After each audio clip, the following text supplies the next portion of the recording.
Welcome back to Coffee and Conversation.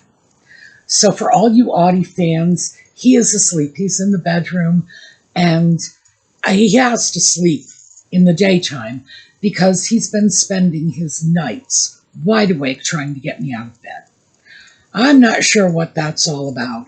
I think he has just decided I need to become nocturnal too. Yeah, fun here as always. He's doing better lately. He still misses his bunnies, I know this. But I was going to say he no longer hates me. Not sure about that. He is no longer wailing at me at the top of his lungs morning, noon, and night. So I take that as an improvement. Maybe this means he's getting past it. I do feel sorry for him. I understand he's lonely. I get that he would like to have a little animal to play with until he eventually gets tired of that and eats it. But that is not happening, and he's just going to have to get past it. But he's holding up reasonably well under the circumstances. He's probably going to come out and visit with us. I think the reason I'm getting away with doing this now is he's still asleep and he doesn't know I'm filming. We'll see how long that lasts. All right, we're going to take a quick break for the intro, and we will be right back.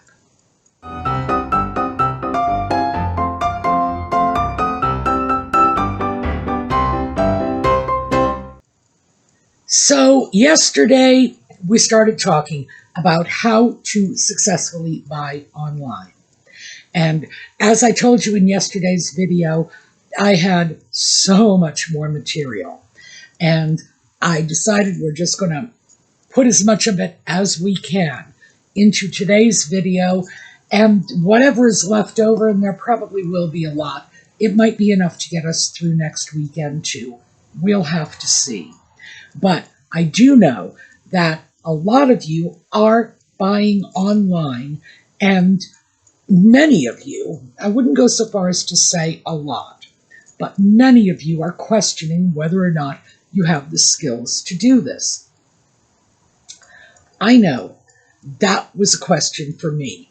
Could I transfer my retail shopping out in the real world, in brick and mortar stores, in malls, being able to stop and get a cup of coffee, and all the rest of my out in the world shopping habits? Could I manage to transition from that to online shopping?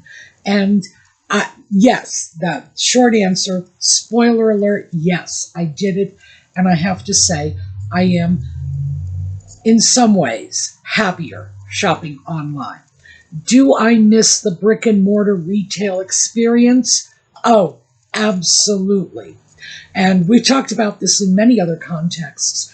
My favorite time in the recent past was in the 80s. That was when I went from around 25, that sort of fresh out of college age, to around 35, which was full-blown adulthood. And I had the time of my life in the 80s. And a big part of that was mall culture.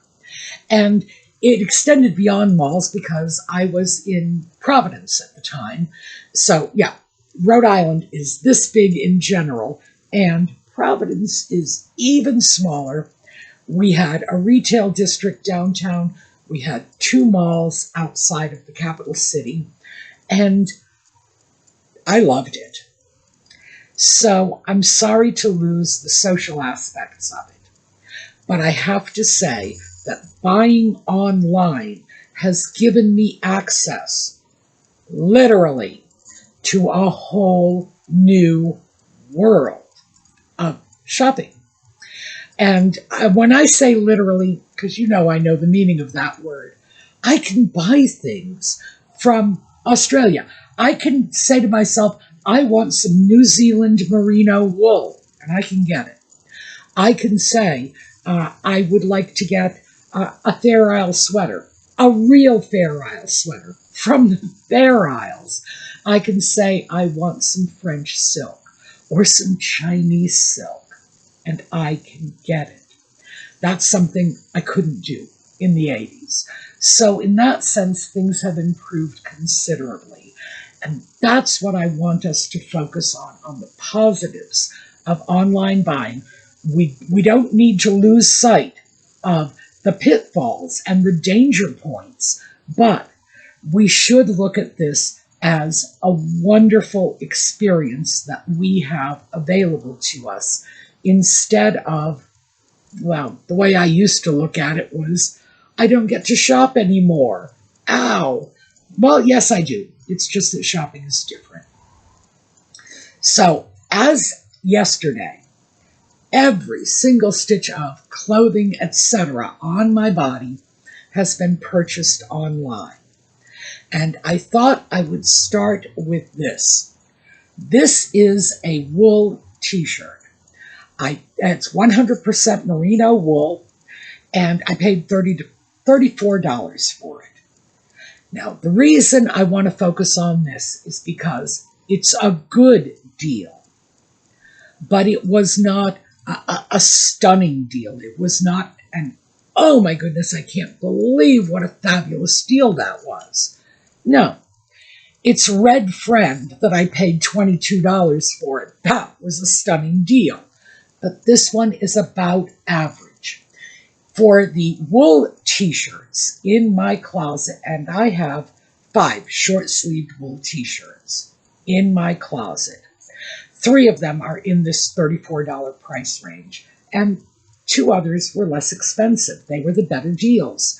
But this is about average for a good price. So, it may be a little high for my closet, but trust me, if you started checking closets for wool t-shirts, you would find it's a little low. But I'm not going to make you do that because I did it for you already. So let's just take a quick look at this. I grabbed a screenshot from the internet, just put in 100% merino wool t-shirts so you could see the price range. And the price range is running from about $29. And by the way, that's not a wool t-shirt. It's about 50% wool and 50% Lord only knows what else. Why did it show up when I did a search for 100% merino wool t-shirts? Because that's just how it works. You are reliant on what the merchants are using as basically as hashtags, if you will, when they are advertising their products. This should come up under wool. Well, no, if it's 50% something else, it should come up under wool blends. Or maybe it should come up under the whatever else. But what they do, and I want to throw this out so you understand how the game works.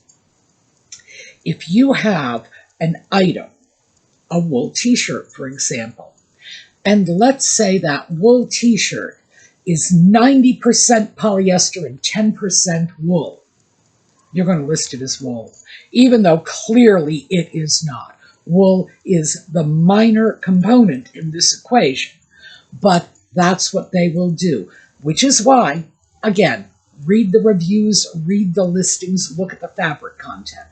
So, all of that aside, if you just look at the price range for wool t-shirts, you will see that other than one t-shirt, which again is only 50% wool, that came in under my $34 price point, there are only a few others that even came close. And by the way, some of them, the ones from Quince, are 100% merino wool, but they are not the same gauge or weight. So even though they're only a few dollars more expensive, this is not only the better deal from the point of view of price, it is the better deal from the standpoint of quality and durability of the fabric as well. Just saying.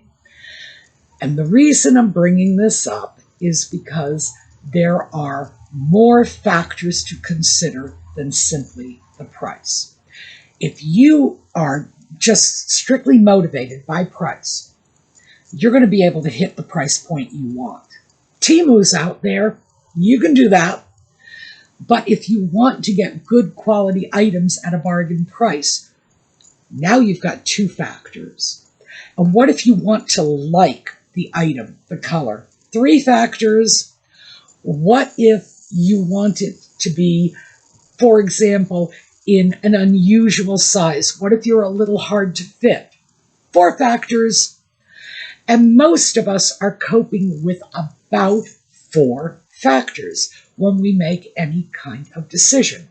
Now, this is a women's wool t-shirt. Most of my short sleeve t-shirts are women's. Most of my long sleeve t-shirts are men's. But when it comes to something like a t-shirt, it really doesn't make all that much difference. Yes, some people will like that more shaped fit of a women's t-shirt. But for most of us, a t-shirt is a t-shirt is a t-shirt. And we're not going to be all that concerned if we go over to a men's t-shirt instead of a women's. Guess why most of my long sleeve t-shirts are men's? It is because men's long sleeve t-shirts in general are less expensive than women's. And seriously, what do I care? I don't. So when I look at this, I would say this is the kind of bargain I am shooting for. I would like to get an item that is good quality in a size that fits me, that I like, and I would like to get it at the price that I want. Now, would I like it to be 90% off? Oh, you bet I would. But am I holding out for that? No, I'm not. And we talked about this yesterday when I spoke about those black and white silk polo shirts that I got. The white one was $27. Great bargain. Great bargain. The black one was $34. And I was grumbling when I bought that, even though that one was like 50% off. I was still grumbling because I would have liked that better $27 deal. But was I willing to pass it up and run the risk that this seller might simply sell out of my preferred size, my preferred color? No, I wasn't. And because I bought it from a seller on Amazon, and here's a little more information to put into your bag of tricks. Very often, sellers on Amazon have their own business brands. They will be selling their items at brick and mortar stores, or perhaps for other people's websites, perhaps even their own websites. And they will often go to Amazon to get rid of excess stock. Remember those polo shirts, only 3 colors? Could be that the trendier, more stylish, prettier colors are off on some website under another brand, because I've seen that happen before. They're shipping their overstock to Amazon and getting rid of it there. So if I find a seller on Amazon that I like, I check back with them frequently, because if something goes on sale, I want to grab it. Because, in fact, they might not be there a year from now. And I have seen that many, many times with products and merchants that I've been very fond of. They've only been on Amazon for the moment to get rid of a temporary glut of inventory, or because they're closing things out and want to get rid of it. You never really know. So, if it's a good price, think about it. If you want it, remember that black polo shirt. It was in a color I actively wanted. It was my size. I liked it. It was a good price. It was high quality. It ticked all my boxes.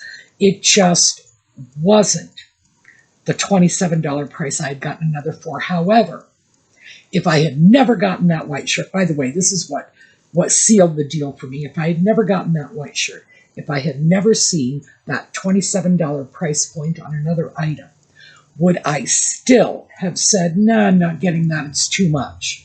No. So I got it. And you have to keep that in mind. This is the deal you're looking for.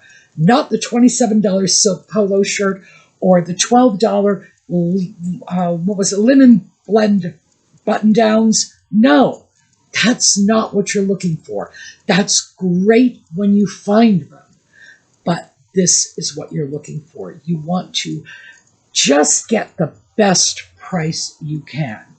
And as I'm sure you noticed from the screenshots I showed you, at $34, this is an absolutely low ball price for a wool t-shirt. So, once we've gotten through that little bit of philosophy, how do I find these? In this case, I did an internet search. I looked for, I was basically looking for merino wool Henleys because I wanted them. Oh, and I did find some and I did buy them. I found a company that made them. I liked the company. I liked their product line. It was good quality wool. That company gave me all the information I needed to determine the thickness of the wool and the quality of the construction, etc., etc. So that's where I did my research. I was perfectly willing to buy from that company, and I did, in fact. But when I found they were selling on Amazon, I took my search over to Amazon, which is how I got that red t-shirt for $22. Same company, and it's half the price of what they ordinarily charge for men's t-shirts. Men's t-shirts usually go in the $40 to $45 range. Why? Because they were dumping the color red. Just that simple. They were closing out that color. I grabbed, I was happy. That was how I got the very good deal. But I did the initial surveying of the marketplace on the internet without going over to the companies that I did eventually buy from. Because this manufacturer, as it turns out, is selling under a wide variety of labels. And if I had not gone over to Amazon and begun comparing, if you run a search on Amazon for 100% merino wool t-shirts, you are going to see very much the same t-shirt showing up again and again and again. If you pay very close attention to the listings, in particular, by the way, look at the models. If it's the same model, you know you're dealing with the same t-shirt. But the models are one thing. I look for manufacturers' logos and things like that. Tags. If I can see the tag in the back of the shirt, that will tell me a lot. And then I can price shop from one of these companies to another because it's an apples-to-apples comparison. It is exactly the same t-shirt, just being retailed under different brand names. But when I buy those t-shirts and get them home, and I have done it, they are the same. The tag in the back of the neck, the same. The logo does this. Here's the logo on this t-shirt. Exactly the same. So I know that I'm getting, I know what I'm getting. I know I'm getting the same quality I've always gotten, but one of the other manufacturing outlets, which is basically what they are, will blow it out for a lower price, and that will depend on a lot of things. Do they have a surplus in my size? Do they have a surplus in a certain color? That will put these things on sale. Other things will too. Amazon does huge Black Friday sales.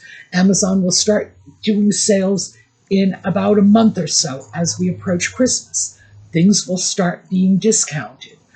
Amazon can afford to do this, whereas a small manufacturer might not. But if a small manufacturer wants to keep their standing with Amazon, and they don't want to get lost in the shuffle of everybody else who is selling their merchandise on discount, they are going to have to drop their prices to keep up. Fantastic. More stuff on sale, and more stuff on sale is always better. So once we have this in our heads and we realize $34 is the price point I am looking for. Anything below that is gravy. I will go in and I start looking for what I want. This is a sort of dark burgundy color. This is the color that you folks picked out for me. You brought 2 new colors into my wardrobe. Thank you so much. And it really did spark things up, and I am really, truly happy with these colors. It was that mustard yellow and this sort of burgundy, and I've managed to get pieces in all sorts of shades of burgundy, because there are all kinds of shades.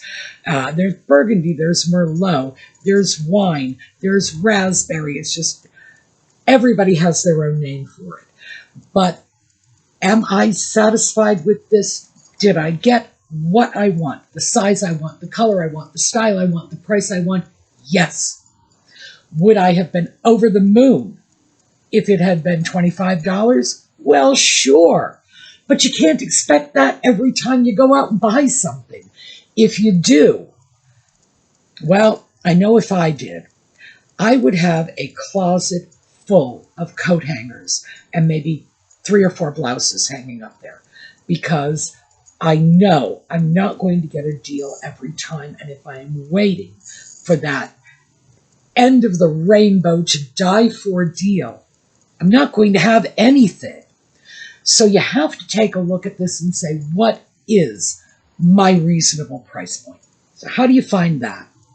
For me, I go out, I shop everybody's sites, not just Amazon and eBay or whatever the online platforms are for this. Not just that.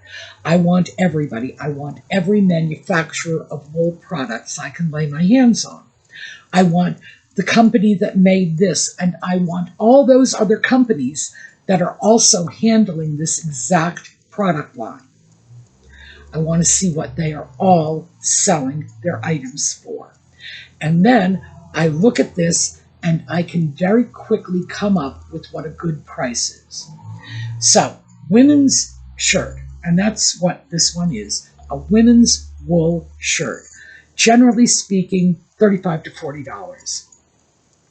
At $34, I'm beating that price. Now, I'm only beating it by $1, but I'm still beating that price. And I am considerably lower than the people who are selling this for $100 or more. And remember, with women's clothing, they always put up that girly markup. It's like, if a man's shirt is X number of dollars, a woman's shirt is going to be X number of dollars plus 10% for the girly factor.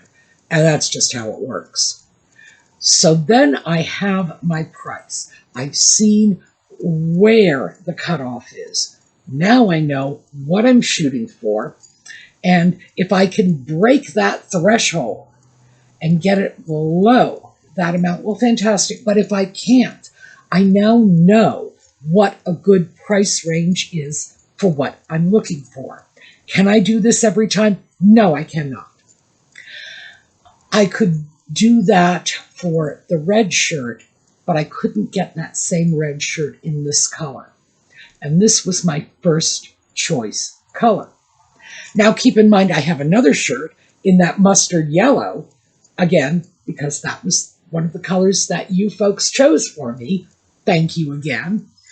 And it was $34 too. Why? Because it wasn't on sale for $22. Am I disappointed? Absolutely not, because I got exactly what I wanted for the best available price out there, period. And yeah, it's not one of those, oh, let's write home about this deal, but it's a good deal. So that is sort of an encapsulation of how I end up approaching these things. I want to see what everybody has. I want to compare prices and quality, because remember, those screenshots I showed you, some of those were not 100% wool. And you will see that time and time again. You are looking for wool, but you are getting wool blends. Now, if you want a wool blend, that's fine. If you're satisfied with a wool blend, that's fine. Just remember, you should not be paying the same for a wool blend that you are paying for 100% wool with one exception if it's a wool silk blend, and you usually don't find that in t-shirts. But if it's a wool silk blend, well, yeah, sure. But remember that there are expensive fabrics out there, fabrics that are worth having. And the big three are wool, silk, linen. Now, once you are moving away from the big three, I would say look at cotton and rayon next. Rayon, by the way, is like viscose, tencel, whatever. These are semi-natural fibers. They are very chemically processed, but they are made from things like bamboo pulp. The advantage of these items is they will breathe.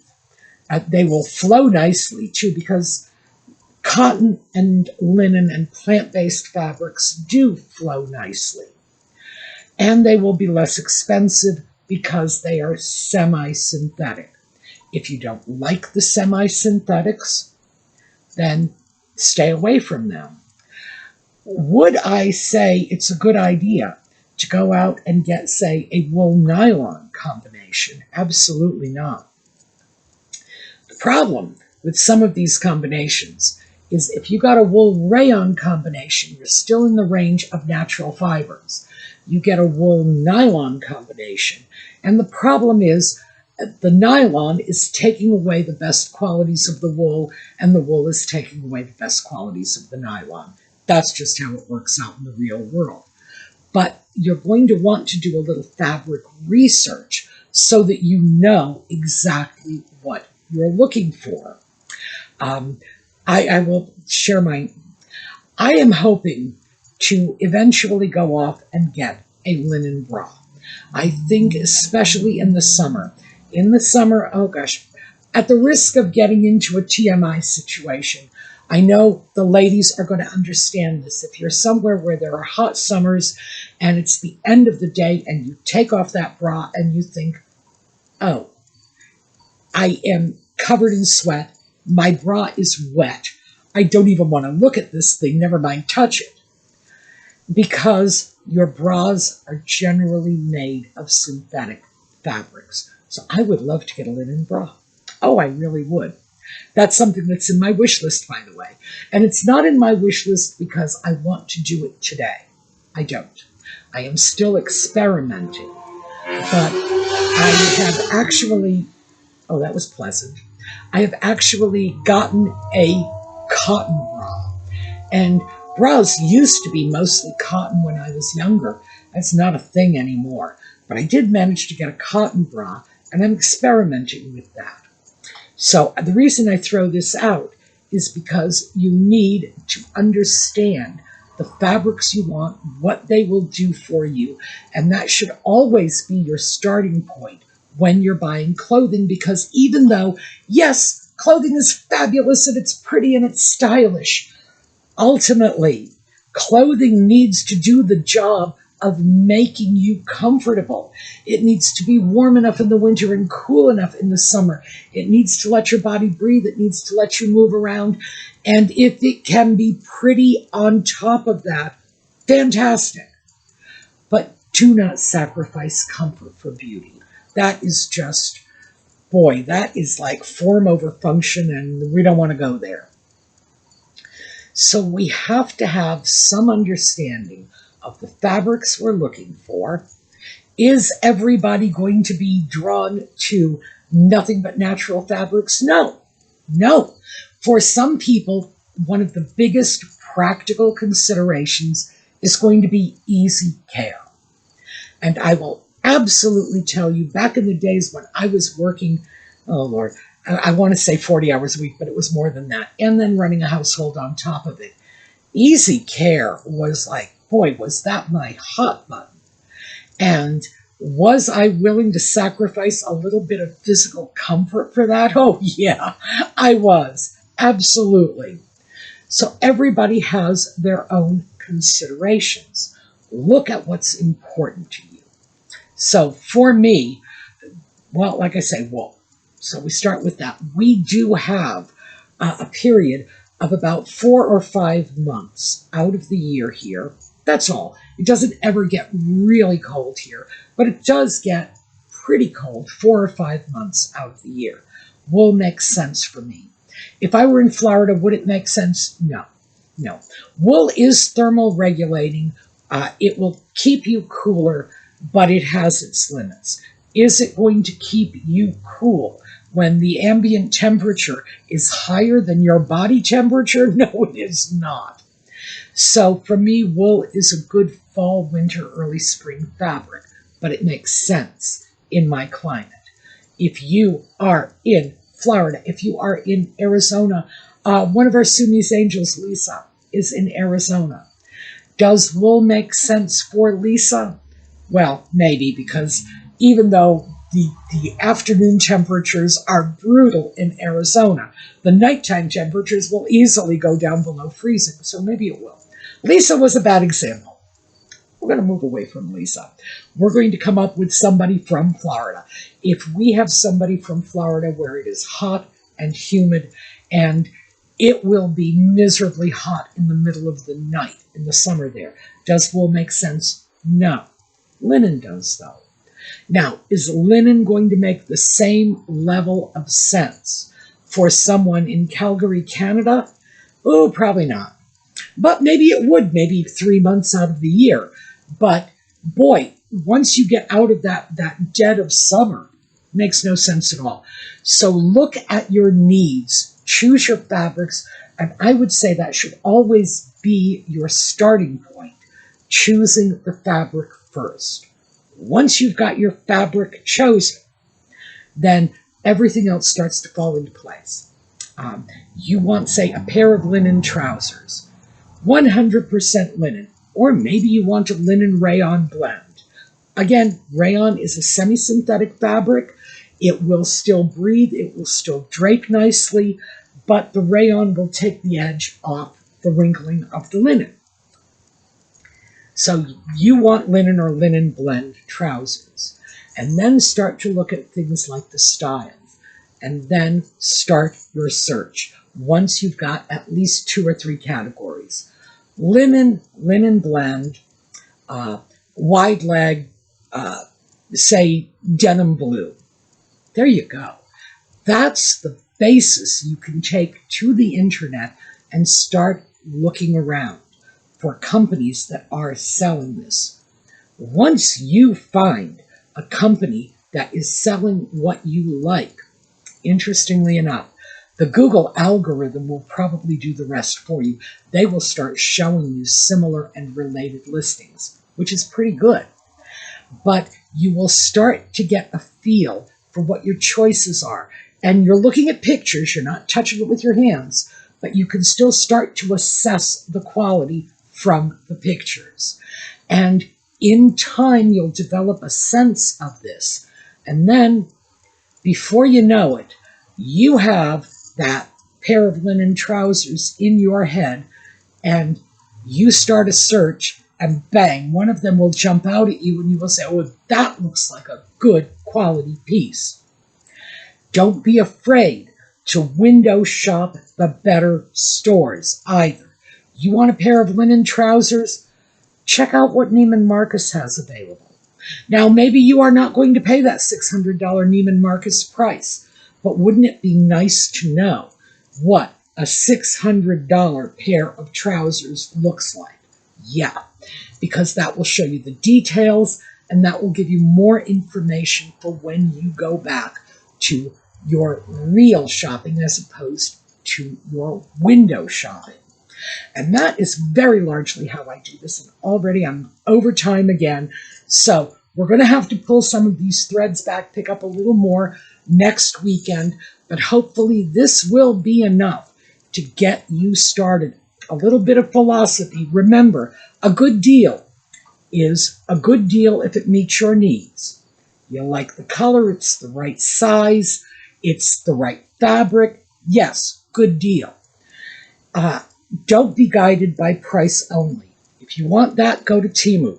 Get whatever they're willing to hand you. You'll regret it.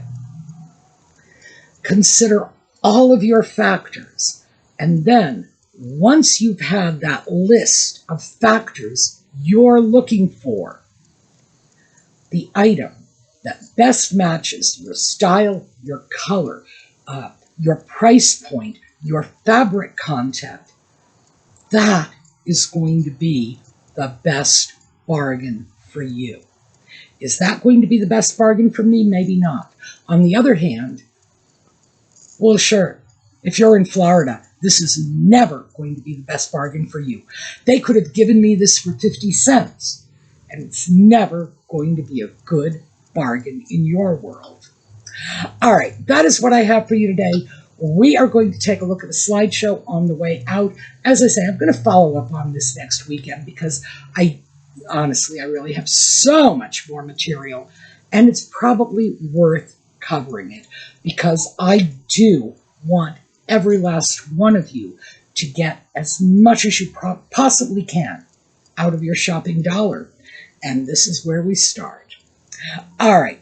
Thanks for being with us. Hope to see you next time. Meanwhile, have a terrific day.